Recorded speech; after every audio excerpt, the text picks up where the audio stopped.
Hello everyone, so today we are going to discuss about class 9 chapter 1 coordinate geometry some notes. So here we start. So what is 2D figure? Length plus width. अब ये क्या है कि ऐसी figures जिन्हें हम सिर्फ देख सकते हैं, जैसे रेक्टेंगल है, अब ऐसे हम हाथ में ले थोड़ी ना सकते हैं, इसे हम सिर्फ देख सकते हैं. इसकी लेंथ होती है, इसकी लेंथ होती है, इसकी विड्थ होती है. 3D फिगर, अब उसे हम होल्ड कर सकते हैं. 3D फिगर को हम एग्जैक्टली जैसे क्यूबॉइड ले लेते हैं.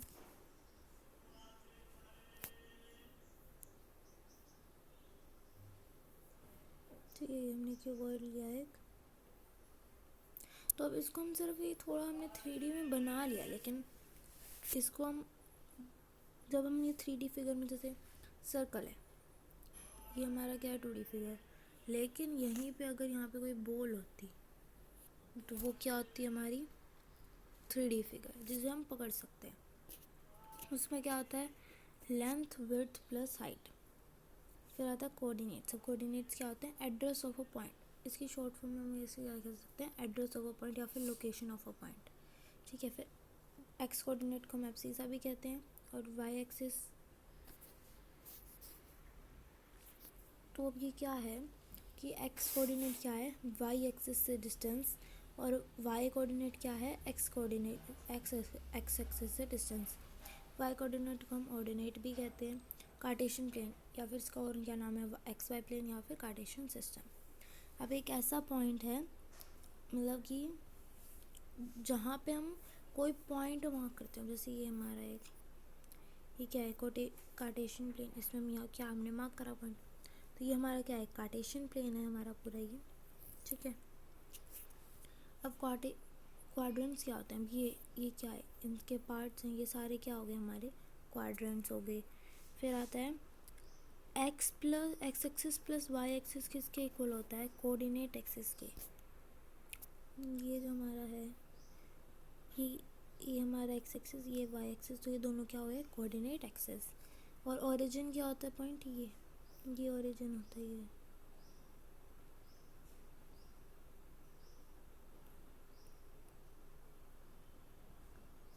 ये जो जहाँ पे ऐसा पॉइंट जहाँ पे दोनों जो लाइन्स है वो इंटरसेक्ट करती हैं, तो यहाँ पे एक पॉइंट ने इंटरसेक्ट किया, तो ये क्या हुआ हमारा ओरिजिन. ठीक है. फिर आता है एक्स एक्सिस से डिस्टेंस क्या होता है एक्स कोऑर्डिनेट, वाई एक्सिस से डिस्टेंस क्या होता है एक्स कोऑर्डिनेट, और एक्स एक्सिस से डिस्टेंस क्या होता है वाई कोऑर्डिनेट. ठीक है. फिर आता है X comma Y and Y X will be coincide when x equal to Y. अब ये क्या होता है कि एक्स वाई और एक्स और वाई कब कोइंसाइड होंगे, जब ये क्या होगा एक्स और वाई इक्वल होंगे.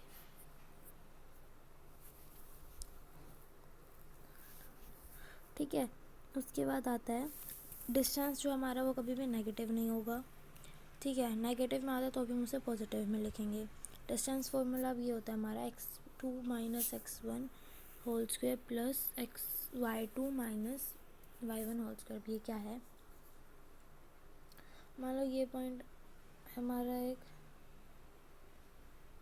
ये पॉइंट और ये पॉइंट है कार्टेशियन प्लेन में. तो मैं इसका एक देखो, जब हम ऐसे निकालते हैं, अब ये अगर हम इसका यहाँ तक का निकालना होता तो हम निकाल लेते हैं, लेकिन अभी स्लैंटिंग में है तो अब इसका निकाल लेंगे हम कैसे.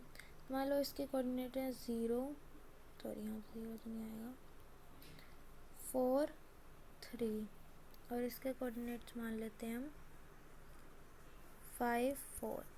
तो ये हमारा क्या है x1 और ये क्या है x2. तो हमने 5 माइनस 4 क्या आया whole square 1 plus y2 minus y1, तो क्या आएगा 4 माइनस 1 का होल स्क्वायर, अंडर रूट भी लगेगा ना. ये दोबारा से दिखा देती हूँ मैं. ये पॉइंट है और ये पॉइंट है, दोनों का हमें डिस्टेंस निकालना है. ये है 5,3 सॉरी 4,3 और ये क्या है 5,4। ठीक है, तो हमने इन दोनों को करा तो 5 माइनस 4 का होल स्क्वायर प्लस 4 माइनस 3 का होल स्क्वायर 1 का स्क्वायर प्लस 1 का स्क्वायर अंडर रूट, तो क्या आएगा 2 का 2 अंडर रूट यूनिट्स। ठीक है, तो ये हमारा फॉर्मूला होता है यहाँ पे। फिर आता है कोलिनियर पॉइंट्स। अभी ये क्या है, ऐसे पॉइंट्स जो सिर्फ एक लाइन में लाइन करते हो। अब ये किसका होता है, इसमें हम 3 पॉइंट्स या फिर 3 से ज़्यादा पॉइंट्स की बात करते होते हैं। तो ये हमारा पॉइंट है, ये हमारा पॉइंट और ये हमारा पॉइंट है, ये तीनों एक लाइन में आ गए तो ये क्या है कोलिनियर। और मान लो एक पॉइंट यहाँ है, एक पॉइंट यहाँ है, एक पॉइंट यहाँ है, तो ये दोनों एक लाइन में, ये दोनों एक लाइन में, ये दोनों एक लाइन में, लेकिन तीनों एक लाइन में नहीं आए ना, तो ये हमारे कोलिनियर पॉइंट नहीं है। फिर आता है इक्विलेटरल ट्रायंगल, इसकी ऑल साइड्स इक्वल होती हैं। आइसोसेलेस ट्रायंगल, इसकी 2 साइड्स इक्वल होती हैं। स्केलर में कोई भी सारी मतलब सारी अनइक्वल होती हैं। क्वाड्रिलेटरल है हमारा, अगर हमें स्क्वायर प्रूफ करना है, रेक्टेंगल प्रूफ करना है, पैरेललोग्राम प्रूफ करना है, रोम्बस प्रूफ करना है, तो उसका क्या मतलब क्या लेंगे हम, तो क्या प्रूफ करना होगा। स्क्वायर में क्या होती है, सारी साइड्स और डायगोनल इक्वल होते हैं। रेक्टेंगल में सारी साइड्स और डायगोनल अपोजिट साइड्स आएगा यहाँ पे। ठीक है, यहाँ पे ऑल साइड्स नहीं आएगा, अपोजिट साइड्स जो होती हैं वो इक्वल होती हैं। ठीक है, उसके बाद आता है पैरेललोग्राम, उसमें भी अपोजिट साइड्स और डायगोनल इक्वल होंगे। ठीक है, और अपोजिट साइड्स इक्वल होंगे, डायगोनल नॉट इक्वल होंगे। और पैरेललोग्राम का ये हो गया रोम्बस।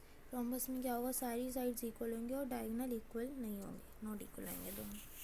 ठीक है।